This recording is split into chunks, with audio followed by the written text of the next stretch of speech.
Sir? Well, in answer to Stephen's concern, hopefully the situation in Mali will be somewhat resolved as of 9 o'clock tomorrow morning, Mali time, at which point the former President of the National Assembly is supposed to be sworn in as the new president. It seems that they have a resolution to the conflict in that the former president over the weekend agreed to resign. They're going to have a transitional government of 21 to 40 days, God willing, and then presumably at some date to be determined they will have elections. Free and fair elections. But, well, in the past they have been more or less free and fair. And as I was explaining to Diana earlier, the whole situation, the coup d'etat essentially was triggered by what I call the unintended consequences of the Libyan conflict. That, well, what happened was, yeah, the always a pain. Excuse me? Mercenaries, when wars end, are always a nuisance, right? Right through history, we know that.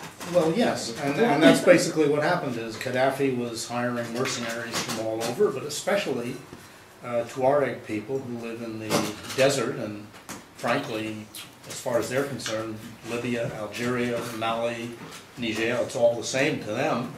And so they were quite happy to take money from Gaddafi.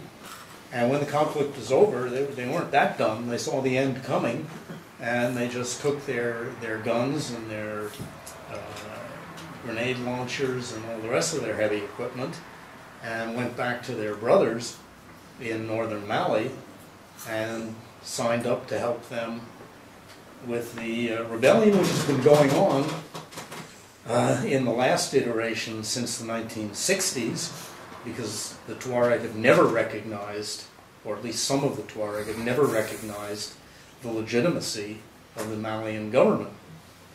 Because as far as they're concerned, that part of the Sahara Desert is theirs, and it was the French and the other colonial powers who decided that that part of the Sahara should be made part of Mali, which historically it never was. And so you have this conflict, which in the past was more or less a low-level conflict. Every 10 years or so there would be a flare-up, but the Tuareg never really had the means to be able to impose themselves on the Southerners, which is really the population center. Mali is something like Canada, where you have a narrow band of dense population along a river, and then, well, we have the Arctic, they have the Sahara, very sparsely populated, but they really don't have much to do with one another. And in the past, the Malian government was able to exert some sort of control over that part of the world, but after the Libyan conflict, when these people came back with rocket-propelled grenade launchers and all kinds of heavy equipment, and a great deal of experience in fighting, the Malian army was just no match for them, and the Malian army was overrun. Many, many soldiers, Malian soldiers, were killed, massacred, and this provoked a reaction in the south, and that is what the coup d'etat is all about.